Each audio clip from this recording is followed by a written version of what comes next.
ప్రస్తుతం మనతో పాటు ప్రముఖ తంత్ర జ్యోతిష్యులు జ్యోతిషరత్న జ్యోతిష సామ్రాట్ చింతా రుక్మాన్ గదరావు గారు మనతో ఉన్నారు. గురువుగారితో మాట్లాడదాం. నమస్కారం గురుగారు.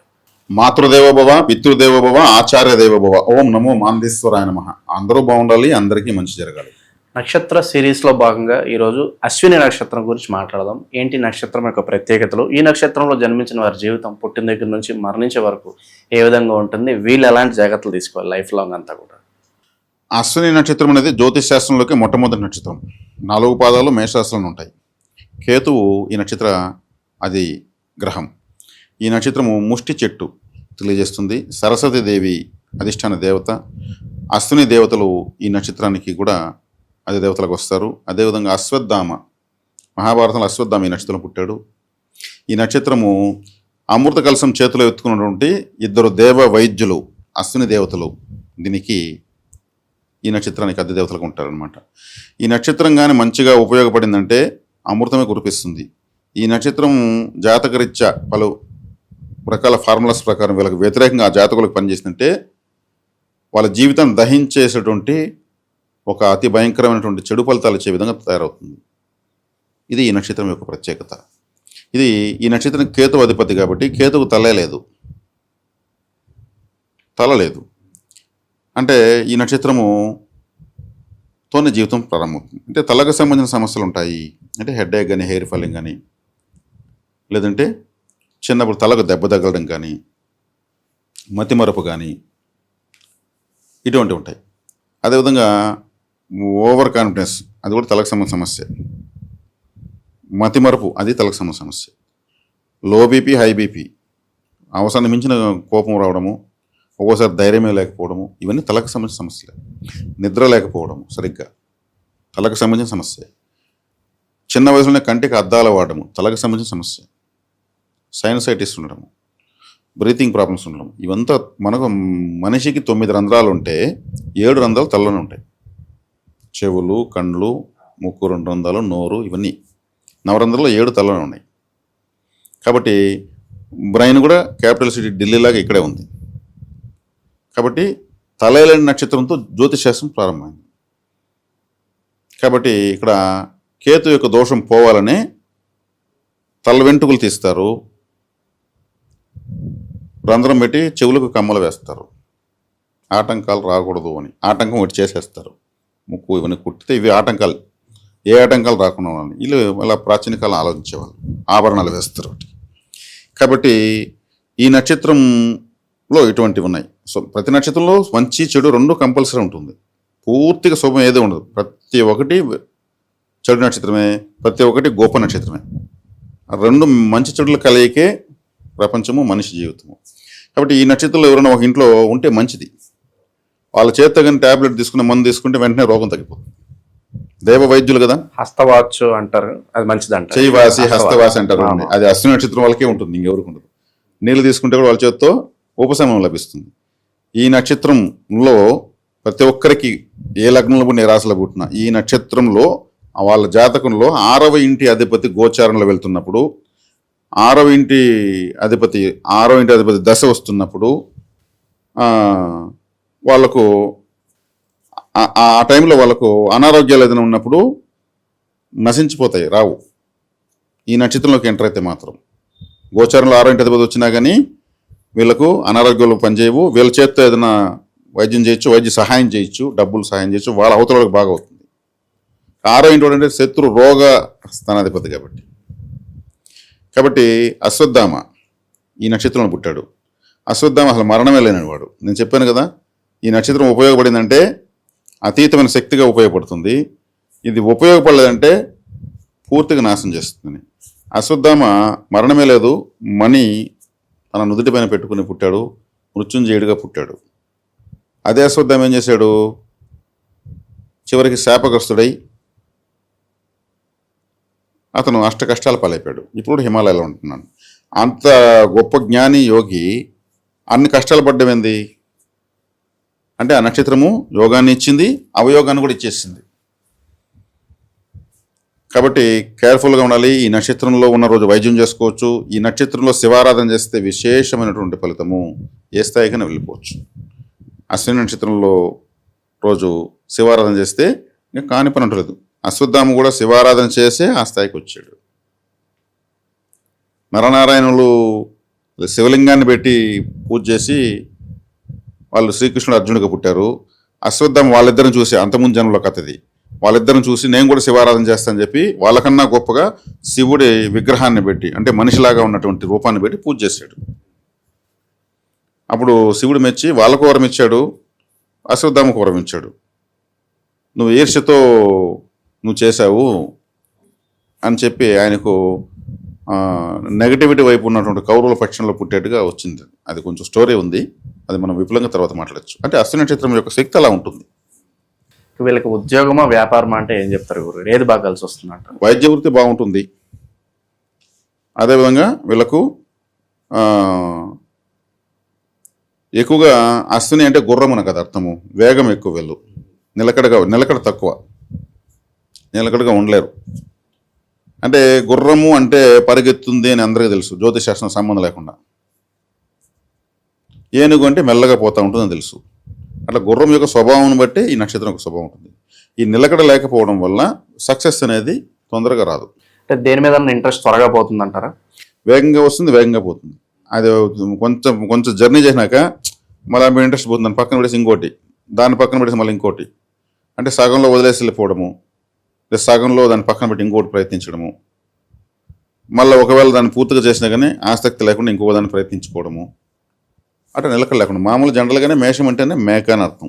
మేక కూడా నిలకడ ఉండదు, కొండలు గుట్లు ఎక్కతనే ఉంటుంది, పోతనే ఉంటుంది, అది ఆగదు. అది అంత దాని మేత కోసం గుంతల్లోకి దిగేస్తుంది, పైకి ఎక్కేస్తుంది, ముండల్లోకి వెళ్తుంది, అసలు ఒక లైన్ లెంగ్త్లోకి వెళ్ళిపోతుంది.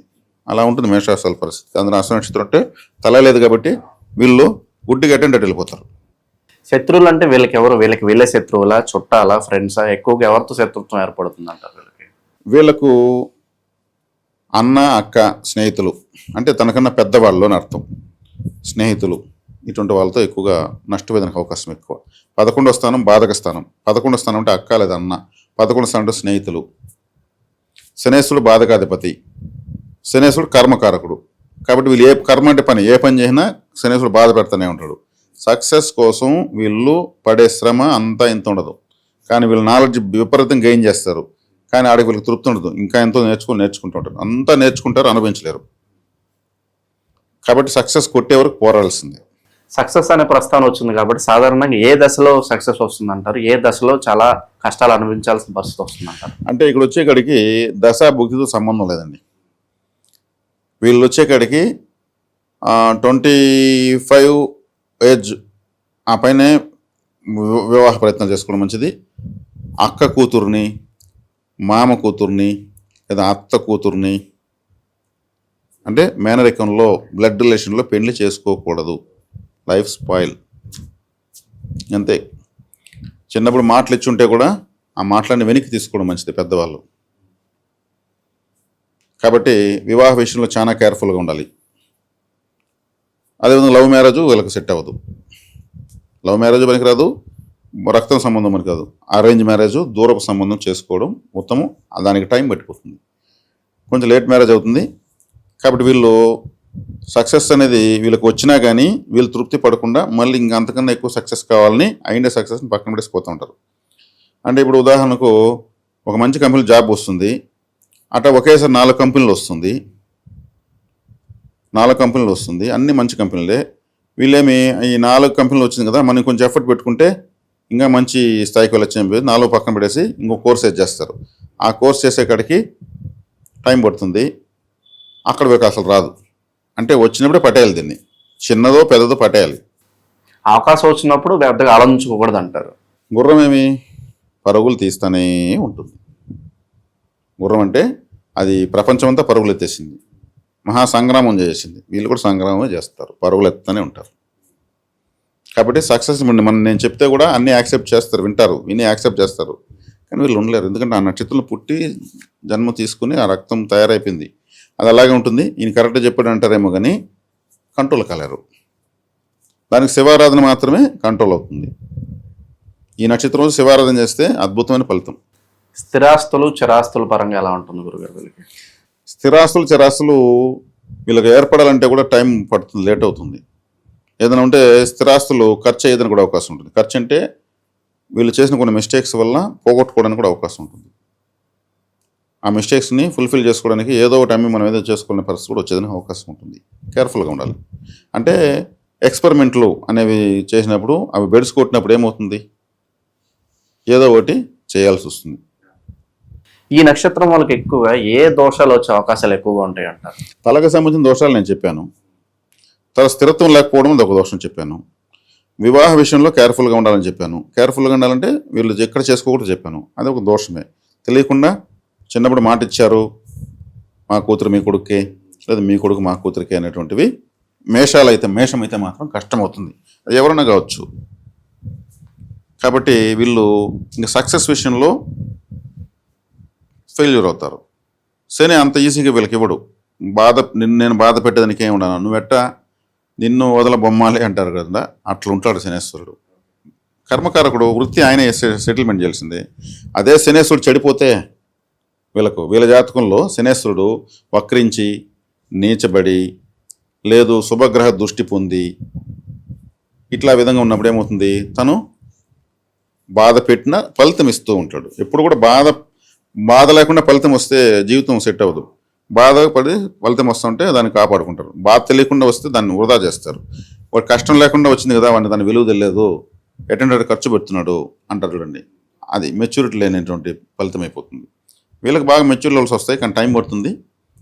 సక్సెస్ అనేది లేటుగా తీసుకునే వాళ్ళు, అందరికన్నా ఎక్కువగా పరుగులు తీసి కష్టపడేవాళ్ళు ఈ అశ్విని నక్షత్రం వాళ్ళు. ఇక పార్ట్నర్షిప్ విషయం కావచ్చు, వివాహం విషయం కావచ్చు, ఏ నక్షత్రాల వాళ్ళకి ఎక్కువగా దూరంగా ఉండాలి, ఎవరితో సయోధ్య అనేది బాగా కుదురుతుంది వీళ్ళకి? పార్ట్నర్స్ అనేది ఇక్కడ మనం వచ్చేకాడికి 7వ స్థానం తెలియజేస్తుంది. కానీ మనం ఇప్పుడు సమాజం దృష్టిలో పెట్టుకొని కూడా కొంచెం అప్డేట్గా మనం మాట్లాడుకోవాల్సి వస్తుంది. ఇప్పుడు పార్ట్నర్షిప్లు అంత సక్సెస్ఫుల్గా లేవు. ఏ రాశి వాళ్ళకైనా సరే లేవు. ఏదో టైంలో బ్రేక్ అవుతుంది, లేదంటే గొడవలు వస్తుంది. పార్ట్నర్షిప్ అంటే ఎక్కడ వస్తుంది, డబ్బుల కన్నా వస్తుంది. నీకు ఎక్కువ నాకు తక్కువ అనే కాడ వస్తుంది. అది జనరల్గా అందరికీ స్వార్థం పెరిగిపోయింది. ఒకవేళ ఇద్దరు ఈక్వల్గా పంచుకునేటప్పుడు నాకు కొంచెం ఎక్కువ కావాలి, ఎందుకంటే నేను ఎక్కువ ఎఫర్ట్ పెట్టాను, ఈ ఎక్కువ తక్కువల కన్నా ఇదైపోతుంది. ఇక్కడ పార్ట్నర్షిప్ అనేది అదేవిధంగా లైఫ్ పార్ట్నర్ విషయంలో నేను ఆల్రెడీ చెప్పాను ఎటువంటి సంబంధం చూసుకోవాలనేది. కాబట్టి వీళ్ళు జీవితంలో ఇల్లు కట్టుకొని ఉద్యోగము ఇల్లు అన్నీ చూసుకొని పెళ్లి చేసుకోవాలనే ప్రయత్నాలు ఎక్కువ చేస్తుంటారు. ఎవరిని అడిగితే నీకు ఇల్లుందా, నీకు ఉద్యోగం ఉందా, నీకు ఎంత ఉంది, ఆస్తి ఎంత ఉంది, ఇవన్నీ అడుగుతారు. అవన్నీ సంపాదించుకోవాలి అనే ప్రయత్నంలో లేట్ అయిపోవచ్చు. దానికి ఎక్కువ అవకాశాలు ఉంటాయి. స్థానచలనం కలిసి వస్తుందంటారా? విదేశీ ప్రయత్నాలు అవన్నీ ఏమైనా చేయొచ్చు అంటారా? సాధారణంగా వీళ్ళు విదేశీ ప్రయత్నాలు బాగానే ఉంటాయి. వీళ్ళకి రాహు చంద్రుడు భాగ్యాధిపతిని గురువు వీళ్ళు అనుకూలమైన స్థితిలో జాతకంలో ఉన్నప్పుడు విదేశీ ప్రయత్నాలు అయితే బాగుంటాయి. స్థానచలనం అంటే గుర్రము ఇంకా ఒక చోట ఉంటుందా, అది స్థానం చలనం అయితేనే దాని యొక్క సిస్టమ్ పనిచేస్తుంది, లేదంటే స్ట్రక్ అయిపోయి చనిపోతుంది. గుర్రం ఎప్పుడు దానికి సరదాగా నా పరుగులు ఎత్తించి వాకింగ్ చేయించాలి. కాబట్టి వీళ్ళ స్థానచలనము వీళ్ళకున్నంతగా ఎవరికి ఉండదు. శివారాధనతో పాటు గురుగారు, మరి వీళ్ళకి స్థిరత్వం రావాలంటే ఎంతైనా డిఫాల్ట్గా ఉంటుంది అనుకోండి, కాస్త పరిస్థితులు మెరుగుపడడానికి ఇంకేమైనా పరిహారాలు చేస్తే బాగుంటుంది అంటారా వీళ్ళు? ఇప్పుడు సూర్య నమస్కారాలు, శివారాధన